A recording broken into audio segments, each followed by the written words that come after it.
Hello friends, welcome to the Commerce Knowledge. Today we are discussing about 15 August 2023 independence day 2023 celebration की highlight from PM Modi speech. इस video में मैं आपको PM Modi की जो speech थी 15 अगस्त 2023 की उसके की हाईलाइट्स के बारे में बताना चाहती हूँ। Prime minister Narendra Modi marks India 77th independence day by unfurling the national flag at the historic Red Fort in Delhi. Prime minister Narendra Modi ने 77वें स्वाधीनता समारोह के दौरान राष्ट्रीय ध्वज को दिल्ली में लाल किले पर फहराया। His 90-minute speech mark his 10th consecutive independence day address. उनके 10वें जो इंडिपेंडेंस एड्रेस था, इंडिपेंडेंस भाषण था, उनका संबोधन वो 90 मिनट का था। पीएम मोदी ने इंडिपेंडेंस डे की जो स्पीच दी थी वो लगभग हमेशा पूर्व प्रधानमंत्रियों से लंबी रही है। Next is vision for a new world order. PM Modi ने एक्सप्रेस किया कि हम ट्रांसफॉर्म हो रहे हैं ग्लोबल शिफ्ट की तरफ, यानी इंडिया ग्लोबल शिफ्ट की तरफ जा रहा है। जैसे कि हम कुछ सिचुएशन देख सकते हैं पोस्ट वर्ल्ड वॉर सेकेंड इरा की, या फिर जो भी पेंडेमिक आया उसके बाद भी इंडिया ने काफ़ी ग्रोथ किया है। He likened India's role to that of Vishwa Mitra symbolizing its evolving significance on world stage. उन्हें इंडिया का जो रोल है विश्व मित्रा बहुत अच्छा लगा और उन्होंने इसे सिम्बलाइज किया है कि हम वर्ल्ड के एक स्टेज पर बहुत ज़्यादा इंपॉर्टेंस महत्व रखते हैं विश्व मित्रा की तरह। Next is launch of Vishwakarma योजना। पीएम मोदी ने अनाउंस किया है द इनिशिएशन ऑफ विश्वकर्मा योजना aimed at uplifting barber and Goldsmith. उन्होंने उनका लक्ष्य है कि वो अब बार्बर और गोल्डस्मिथ्स को अपलिफ्ट करना चाहते हैं, उनका कुछ सुधार करना चाहते हैं। The scheme will receive an initial allocation of ₹13,000 to 15,000 crore. इस स्कीम में उन्होंने इनिशियल एलोकेशन बताया है 13,000 से 15,000 करोड़ रुपए तक। Next is peaceful resolution for Manipur. जैसा कि आप सब जानते हैं 2023 में मणिपुर बहुत ज़्यादा क्राइसिस में है अपने स्टेट को लेकर। तो addressing the ongoing crisis in Manipur PM Modi assured that a peaceful solution will be pursue for the north eastern state. तो जब मणिपुर क्राइसिस के ऊपर पीएम मोदी ने एड्रेस किया तो उन्होंने एश्योर किया है कि वो एक शांतिपूर्वक सॉल्यूशन देंगे नॉर्थ ईस्टर्न स्टेट को। He emphasize India solidarity with the people of Manipur, और उन्होंने साथ के साथ उन्हें आश्वासन दिया कि इंडिया के जो लोग हैं वो मणिपुर के साथ हैं। Empowering border villages, PM Modi highlighted the government's Vibrate Villages initiative transforming the perspective on border village।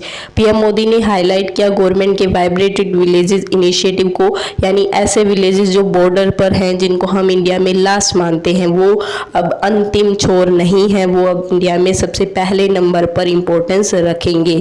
He stated that these border villages are not just the last in India but the first signifying their importance, कि उनकी importance हमेशा पहले number पर रहेगी। Next is legacy of announcement. Since his inaugural Independence Day speech in 2014, PM Modi has used the platform to introduce significant policies and engage with citizen। हमेशा से ही हम देखते आ रहे हैं, लगभग 2014 का जो फर्स्ट इंडिपेंडेंस डे सेलिब्रेशन था उस टाइम जो उनकी स्पीच थी, तब से ही वो हमेशा इंडिपेंडेंस डे को एक ऐसा प्लेटफॉर्म मानते हैं जहाँ पर वो कुछ इम्पोर्टेंट पॉलिसीज़ या फिर अपने सिटीज़न के साथ इंगेज होना चाहते हैं तो इस तरह की पॉलिसीज़ को वो लॉन्च करने की घोषणा करते हैं। The notable announcement have include, कुछ नोटेबल अनाउंसमेंट उन्होंने की भी है जैसे कि स्वच्छ भारत मिशन एंड प्रधानमंत्री जन धन योजना। आज़ादी का अमृत महोत्सव कल्मिनेशन, इसमें उन्होंने कहा the event mark the culmination of the आज़ादी का Amrit Mahotsav celebration with commence इन 2021। इस इवेंट में उन्होंने आज़ादी का अमृत महोत्सव के सेलिब्रेशन को कमेंस किया 2021 से जो शुरुआत की गई है। This initiative was launch by PM Modi. ये जो इनिशिएटिव है ये भी पीएम मोदी के द्वारा लॉन्च किया गया है। जो हमारे 75 वर्ष 75 ईयर्स हो गए हैं इंडिया की इंडिपेंडेंस को, तो उसको मनाने के लिए ये आज़ादी का पर्व है। इनकल्सिव पार्टिसिपेशन, इसके लिए जो अमृत महोत्सव है इसी में रजिस्ट्रेशन के लिए, इसी में सेलिब्रेशन के लिए around 1800 special guest from diverse sector of society were invited to witness the Independence Day ceremony at the Red Fort. तो यहाँ पर इनवाइट किए गए थे लगभग 1800 स्पेशल गेस्ट, हमारे अलग अलग सेक्टर से बुलाए गए थे सोसाइटी के, ताकि वो इंडिपेंडेंस डे सेरेमनी पहली बार लाल किले से देख सकें। Empowerment of middle class and women, इसके साथ ही हमेशा वुमेन की बात करते हैं पीएम मोदी, तो इन्होंने हाईलाइट किया है the focus on middle class and women lead development in his address, कि वो अब वुमेन की डेवलपमेंट करना चाहते हैं, मिडिल क्लास जो वुमेन है उनके ऊपर फोकस रखना चाहते हैं। He plans to strengthen the middle class in the nation during the forthcoming year, आगे आने वाले ईयर में वो मिडिल क्लासेस जो भी फैमिलीज़ हैं उनको मजबूती देना चाहते हैं। Last is dream of empower women, PM Modi ने प्रेज़ किया है वुमेन्स के सेल्फ हेल्प ग्रुप को और एस्पायर किया है कि वो लगभग 2 करोड़ लखपति दीदीज इस बार बनाने वाले हैं। He advocate for the protection of daughter and emphasize collective responsibility against atrocity, उन्होंने प्रोटेक्शन भी प्रोवाइड करने की एडवोकेशन की है कि वो अपनी डॉटर्स को और कलेक्टिव रिस्पॉन्सिबिलिटी समझेंगे पूरे देश की, उनकी प्रोटेक्शन करने पर बल दें।